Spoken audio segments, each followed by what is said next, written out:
بسم الله الرحمن الرحيم.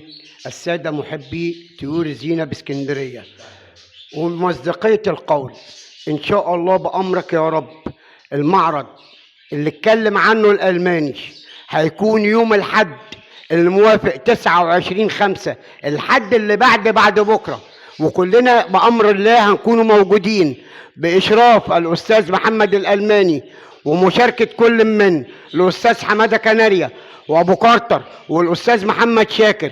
وزورونا إن شاء الله، هتلاقوا كل شيء يلزم طيور الزينة، أكل، مستلزمات، عشوش، أدوية، بأمر الله هتلاقونا إن شاء الله.